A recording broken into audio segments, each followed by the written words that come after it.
about that on the weekend? And I said, yes. She said, do you still buy those potato chips like you used to buy? She didn't say anything about me, she just talking about the potato chips. Because I would get a whole basket of chips. Because I had the ice cream, and I had to have the chips. I started to get what I'm saying. So God is dealing with us. Because before I came here, I didn't eat chips. I didn't even eat ice cream much. My mom, she'll tell you, I really didn't like it. But I got here, I started eating everything I was supposed to eat. And so every now and then, I have to allow myself to purge. Yes. I don't like purging. I don't like being purged. I don't like not having what I want. I don't like it. And if anybody here says that you like being denied what you like, something wrong with you. We're going to pray for you in a few seconds. But when God starts breaking you down, you don't care anymore about anything. And he said, I just desire to have crumbs at this rich man's house. I was watching this crazy TV show. I don't know why we were watching this show, because it was decadent, it was crazy. But then God just brought it to my remembrance. There was a guy who was rich, he was a rich young ruler, and he lied to this peasant, and when he came back to him, he said, I'm trying to learn not to be selfish anymore. And when he came back, he had like 3 garments on. He said, the boy said, man, I'm cold. He said, yeah, but it feels warm to me, I'm hot. I said, look at that, he's going to take the man, he's going to take his coat off and give it to the cold man. He's so sweet, he'll learn this lesson now. He said, I'm trying not to be so. You know what he said? I can just take my jacket off and hold it. I'll be cooler. See, we can say something, but not being changed, it doesn't matter. He said, I don't want to be selfish anymore. He could have taken off his garment and given it to the man with coat. But he said, instead, I'm going to take it off and hold it myself.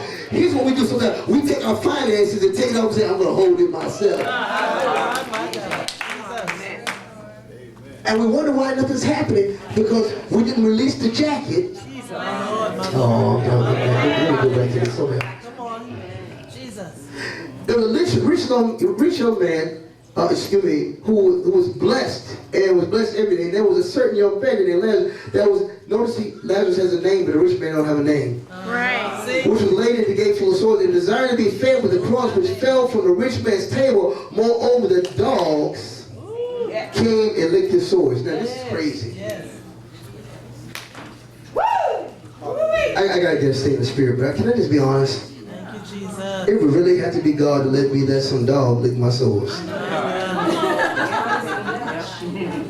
Some of y'all lick your dogs in the face, you got problems. And then when God see you a man, you're licking on somebody else's dog. You licking a dog, but now you gonna kiss a man. I ain't gonna look at you. Love dogs more than love God. That's Romans chapter 1. You'll pay everything you got for a dog to make sure that dog got everything. But people in the church suffering, but your dog ain't gonna suffer. Come on, somebody. You ain't get no times in office. If your dog that needs some apple, you give him the apple. You go online and find the richest things, and the dog has the finest coat. And one of our things ain't working, because Romans chapter 1 said, you turned away from what you did know, and now you worship the creation, which is like the dog, more than you do the creator himself. So you bless the things of the earth more than you do. Y'all ain't talking to me. Is anybody getting offended? I hope so. Can't even pay your car note. Spending $200 or $300 on dogs and cats and stuff. Just something wrong. Something wrong. I think it was smoking that cannabis that don't have marijuana juice in it.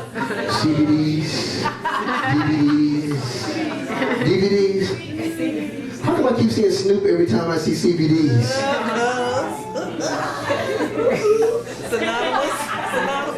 It's one of those things. I don't know what it light up the oil and sniffing it or something. I don't know what they're doing. You got so bad on TV and they advertising marijuana. CBDs. Oh yeah, buy it. It's good for you. Oh yeah. Because the devil has gotten a hold of everybody now. And we do whatever makes us feel good. Come on, somebody. And God, one of my good friends trying to convince me that it's good for you. Guess what? Let me just tell you something. Everything the devil made on the earth is good.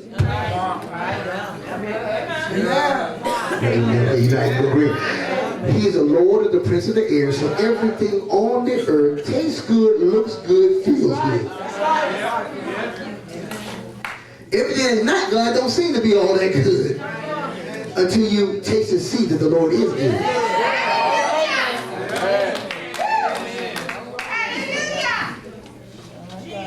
The dogs licked his sores. Why? Because they had the remedy on their tongues. Yes, that healing. The ball. Those dogs eat grass, and they'll eat certain types of grass that heals them from sickness. Yes. And they turn around and that same grass went right back in the wounds to heal. Y'all didn't hear. So now you're going to kiss your tongue, even more, I guess. You better check the internet. People talking about the dog's mouth is cleaner. No, that was a myth, and it's not true. Go back on the internet, you'll find out how nasty it is when you just kiss in your mouth. Something wrong. Ain't that much loneliness in the world. That's bestiality. Jesus. And it came to pass that the beggar died, so the dogs didn't work that well. And he was carried by the... What? Yes. Come on, come on. Wait, man. Hold on. Okay, let me just break this down. Okay, so Jesus has not died yet. Okay? He's not dead yet. All right? So this is pre-Jesus resurrection. Okay? So now there's a place called what? Sheol. And this place where everybody went. And there's just a little separation between the two places. But everybody was there. Right. Everybody. And so this is miraculous because now the rich man could have blessed him. He didn't do it. Right. And whatever, these were natural sores. I believe that they could have had a doctor take care of him, but it was God's plan to allow it to happen. And the blessing was that the angels took him away. Are y'all with me? Yes. Thank you, Lord. Thank you, Jesus. And then the rich man died too. Isn't it crazy? Yeah. And he was buried. Y'all didn't catch it. The angels took away the poor man. Yeah. And the rich man went into a pit. Ashes to ashes. Yeah. Jesus. Come on. Jesus. And he, who? The rich man, lifted up his eyes, being in torments, not torment, torments. Yes. He saw Abraham afar off, and he saw Lazarus resting in his bosom. Come on now. Now, that's not going to happen when you go. Right. Right. Okay, we're trying to help you. This is pre-Jesus resurrection. Abraham's chilling somewhere else. He's not in the door waiting for you. Y'all clear on that, right? Amen. Because he was opening the door to Sheol on the good people's side. If you saw Abraham, you made it. Jesus. If you saw the other guy, Oh, well. All right. So he looked up and he says this, Father Abraham, have mercy on me. See, this is what happens when you waited past 24 hours. When you could have gotten it right, said something, you decided to just bury it in the ground. And not really deal with it, not repent to the people you hurt and do those things. You buried it and now you think it's all right, but it ain't all right. Have mercy on me and send Lazarus, who was at the front that I saw and walked past every day and they pay a bit of attention to, that he may dip the tip of his what? Finger in water, cooling water. I need our religious people to catch that. And cool my tongue, for I'm torn. Can you imagine being so hot that you just want somebody to dip some water? I would have asked for the bucket. I ain't trying to be there, so I ain't worried about no bucket. Amen. For I'm tormented in this what? Flame. Okay, so I've never seen that in my life. Jesus. Okay, so now you got it. All right, so people are asking questions about after death. Do we go into the flames first and then go in, and then go into judgment, or how does it happen? But you saw it when it happens. It's the flame. Wow. Flames. Yes. Flames. And then after the judgment, you'll be punished according to every sin you ever committed in your life. And you know what's scary about it?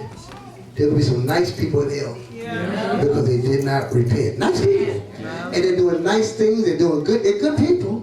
but they're going to hell because they denied Christ. He said, well, I believe in Christ now. When you don't repent, you deny, oh my Jesus. So now he's there and he's trying to get it right, but it's too late. See, Prophet Michael said on Thursday, he said, some of you are already gone. And he said, because the prophets warned you and told you what not to do. He said, did he say it? Yeah. I got it on my phone. He said, the apostles and prophets warned you, but you still did what you wanted to do, and then you didn't repent. He said, you're already done. And so here's what happens. This is dangerous, y'all. You don't want to be in this position. He says, you know, excuse me, he knew what he's supposed to do, but he didn't do it. Amen? So let's see what he says. He said, I'm tormented in this flame. But Abraham said, son, remember remember that thou in your lifetime received good things. You had good things. And likewise, Lazarus received evil things. But now he's comforted, and now you're tormented.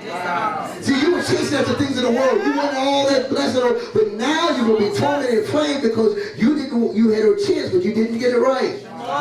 And besides all this, between us and you, there's a great gulf between, so that they which would pass from hence to you can't. He said, if they want to come, they can't come. Neither can they pass to us that will come from you. You can't get out of hell. You're done. Then he said, I pray thee, therefore, Father, that thou wouldest send him to my father's house. If you can't do it, send Lazarus to my father's house. For I have 5 brothers, that he may testify to them, lest they also come into this place of torment. Abraham said to you, they have Moses and the prophets. Let them hear them. Did you catch that? They heard the prophets already, but they still did what they wanted to do anyway. And this is what happens, he says. And he said, no, Father. He says, no, Father Abraham. But if one went unto them from the dead, they would definitely repent. I can't say that represented Jesus. If somebody came back from the dead, surely everybody repent. And Jesus came back from the dead, and they still didn't repent. He said unto them, if they did not hear Moses, and they did not hear the prophets, neither will they be persuaded, though one rose from the dead. Amen. If they won't listen to who God sent to them. Did you know Jesus said in the New Testament also? He said, Jesus sent me, and he told the apostles, I sent you. And anyone who does not receive what you say cannot receive me. Amen. Yes, sir. It's dangerous. So when you're talking back and saying this and this, he said, you're refusing what's sent to you because the vessel is not Jesus. Moses was a murderer. David was a prophet, but he was an adulterer, fornicator, you know, everything. But God chose him and perfected him and kept him. And here's what happens. God used an imperfect vessel on purpose just to see if you'll pay attention to him. Or will you pick at the vessel that he sent to you, or will you deny the vessel because he's not Jesus or her?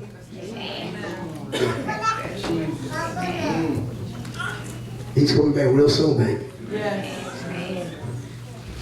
And this message is don't wait till it's too late to turn.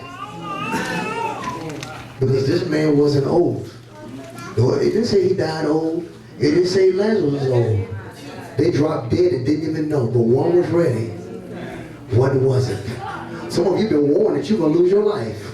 Oh, come on, somebody. I remember Apostle Benjamin speaking out. Amen, somebody. Don't try to surprise Apostle. Whatever you do, don't do it. And whatever you do, don't come bring a mattress certificate, wave it in his face, but look what I did. Don't do it.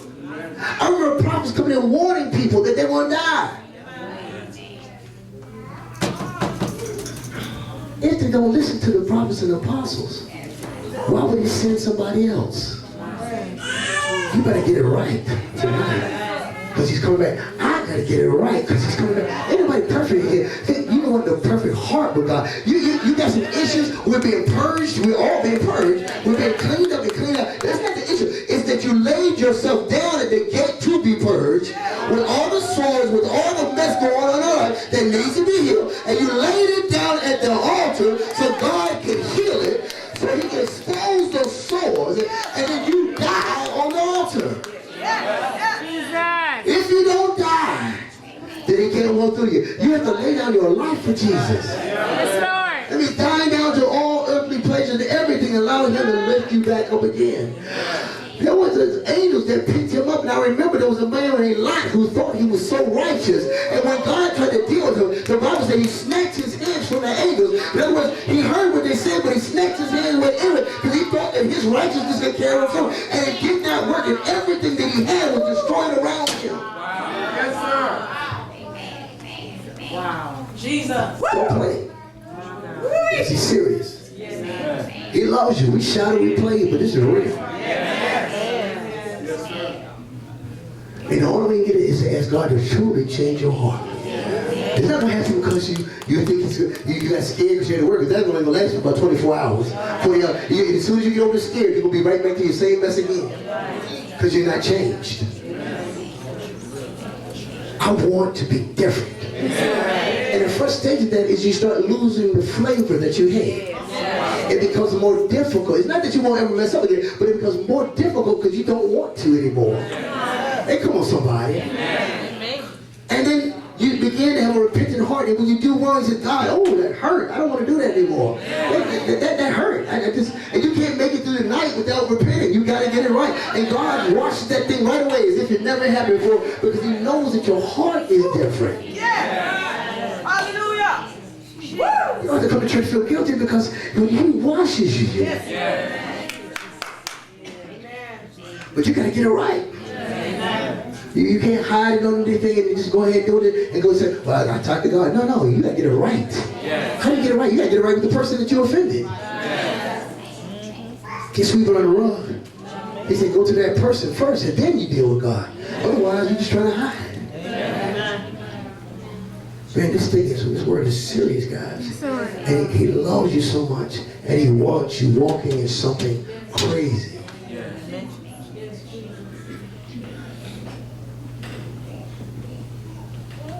I'm about done.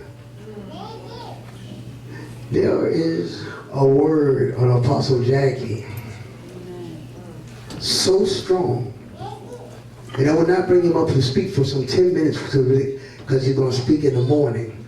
It's a heavy, heavy, heavy word that's going to bless you. It's not going to bring you down. So this word is the one I'm giving to break you. But that word he's going to release is going to bring you up. He's going to be the angel that lives. Come on, somebody. Because Jesus used to speak this angel of the messenger. He's the messenger that's going to bring you up. Ain't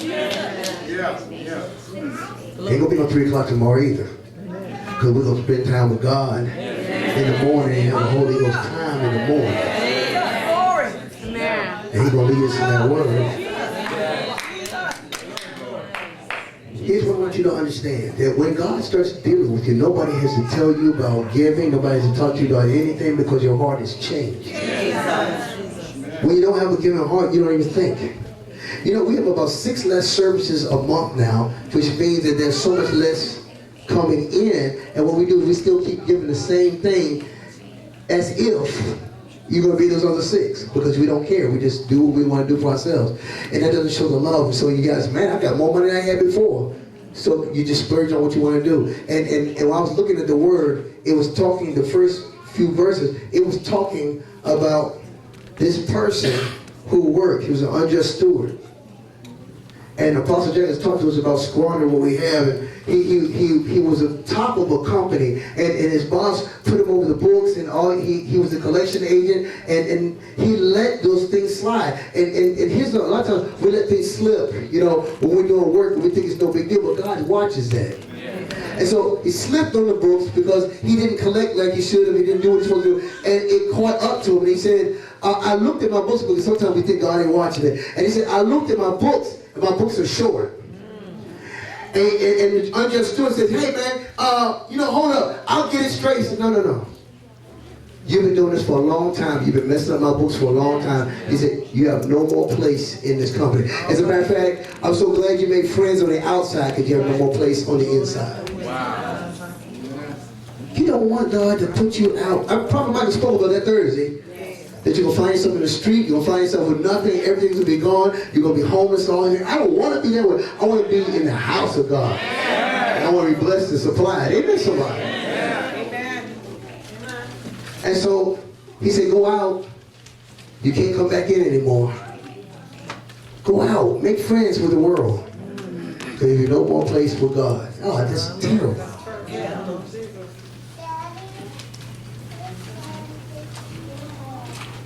When you give, don't be an unjust steward. You just take your stuff and squander it and throw it all. Apostle Jackie talked to you about that. And just throw it off it because the chief accountant watches everything that we get. Yes, it does.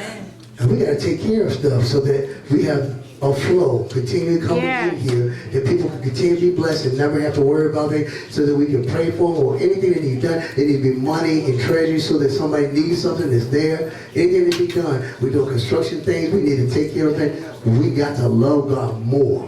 I ain't talking to some of y'all crazy givers. And what we were told the prophets that the ones that are coming in going to give more than the people in the church. And sure enough, you got 3 people who can come and continue who give more than the entire church put together. Am I exaggerating? No. 3 people, 1 family, and 2 people gave more than the whole church put together. So what does that tell me? It means that God is bringing people who do care, and they're going to receive the blessing you should have got. 3 people consistently giving more than the entire church put together. Something wrong with that. There's something wrong. Why is he talking about money? Because we pay $22,000 in bills every month. That's a lot of money. You put $2 or $3 in a plate, think that God, no. If that's all you got, that's a blessing. But we rob God. We have. He's blessed us and we keep. And then one day, like that rich man that just kept building more stuff, God said, I'm requiring your soul tonight. It is just like that. These aren't old people, guys. These are people that just kept doing what they wanted to do, and God just took them home. He's the same God. That was New Testament. I wouldn't play. Tonight, let's do it. Let's trust God. Let's give because we love Him. Let's give because we trust Him. And you say, well, I don't have it. Let me tell you something. When you do, you'll see it come back. It always happens.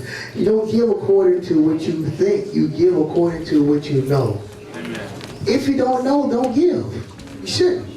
Because you're just throwing things up. You have to mix it with faith, and you release what God is into you, and He will do something extravagant for you. Amen? Amen.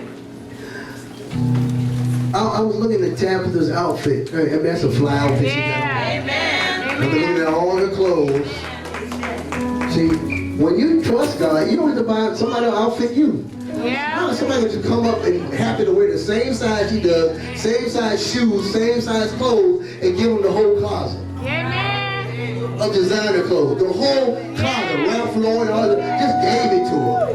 Stuff with tags on and stuff.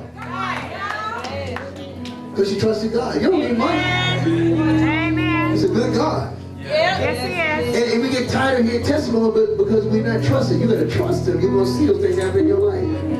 Live in the blood. I'm fine, baby. I'm fine. It's gonna do it again. Thank you for that. Thank you. Oh, love it. Thank you. That's my girl. Did y'all see her dancing? Yeah. So about 2 o'clock in the morning, Kadena always went in the house and I put some music on. And I was giving Marcia dance lessons to Marjorie. So she was taking videos of you dancing.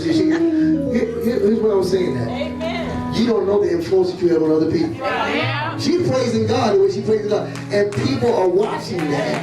Amen. You see, you don't even know the influence you have. Amen. Praise God with all you got. Amen. Love on Him. Speak about Him. You don't know who. Somebody gonna bless you just because you talking about God. So I'm so glad you talking about God. And they're gonna bless you. It may not be close, it may give you a car. I need a car. But you don't have to tell, God knows you need a car. Somebody will give you a car. You've been blessing Him. You don't have to worry about what He just wants to do. Why are you just saying that? Mark 10:29 is a promise. You got to pay tuition. God knows you got to pay tuition. Hallelujah. That thing right there. that young lady right there. I told her God will give it, we talked about that before, that I can't keep paying for your rent now. I got to take some bills. I said, God will send you a check. She got the check. The check was exactly what she needed to pay for rent until she graduated. Wait a minute. She said, but can I give a tithe for that? I said, how you going to pay the bill if you give it the tithe is the increase of your morning. If somebody gives you $400 and your bill is $400, you don't tithe off that. That's not increase. You got to pay the bill. Am I right? Mama sends you money, $350 for your car note, and you go tithe $350. Now you can't pay the car note. That's just stupid. Right. The tithe is the increase. Increase. She said, well, can I give a first fruit? I said, you don't work. How you gonna give a first fruit? She's trying to find a way to do something. I said, you're about to get some more money, and you give an offering on that. And sure enough, people started sending money. We gotta trust God by giving Him our all, our love, our affection, everything, and so God can rain on you. But some of you just can't get it because if nobody told you about giving, you ain't gonna give. And you'll give and clap at everybody else. No. I was in Bishop Young the other night. He started talking. I said, Lord, ever a mega church. He got to talk to him about giving. He said, because you got blessed, and once you got blessed, you forgot. He said, some of you living on government check. He said, well, how do you think you got the government check if God didn't bless that? Oh, Lord, have mercy. Amen, somebody. The Bible commends to bless us with our substance. That's what it says. With our substance. Not just praise Him, with our substance. And we trust Him that He's going to do something extravagant with us. Listen. In the morning, not 8 o'clock, not 9. How many of y'all work? How many of y'all have a job? How many of y'all go to school? All right. Most of you have a job, have to get up early in the morning to go to work. Most of us go to school early in the morning. I said most, I said all. Why is it that we have service at 11 o'clock and everybody comes in at 11:45? This is the God that you love and serve, but yet you won't be 45 minutes for your job, but you're 45 minutes late for Jesus. Wow, something wrong with that. He's the one that gave you energy to go to work. You wouldn't have had a job if you had a member. So you should never be late for God. You should come in early, especially if you're a member. And set that atmosphere with praise and worship so that when the service starts, it's fire. But God knows if you want to be a leader in here, you should be early. Amen, somebody. Leaders lead, they don't come behind. And some of you got jobs, you can't come. I'm not talking about that. God knows that stuff. I ain't talking about jobs, so you do the best you can. I mean, that's God doing that. I'm talking about those who are free. Be early. Not late. You're late for your job all the time, you're going to lose your job. Yeah. Amen, somebody. Again, I'm not talking about if you got a job, man, we understand. Some of you get off work at 6:30 and you humping it to get to church by 7:30. I'm not talking about you. I'm talking about people that have been off and just chilling and relaxing. Let's do it. Let's try that tomorrow. That way when visitors come in, they see it, they say, wow. It's church that he was taught. They already worshiping in here already. And somebody said that. Somebody needs a healing. Somebody needs blood. And then they came in and the atmosphere healed them. Not the word, the atmosphere. If you're here today and you're dealing with something right now, you have sickness or disease or something like that, just come on. God wants to heal you tonight. Get up here right now. The sickness and disease, get up here right now. God is going to heal you right now. I don't know what the malady is, but He's going to heal you right now. Not next week. He's going to heal you right now. The process begins the moment you mix it with faith. God starts healing. Apostle Jack, there's an anointing on you right now. I feel it's hot.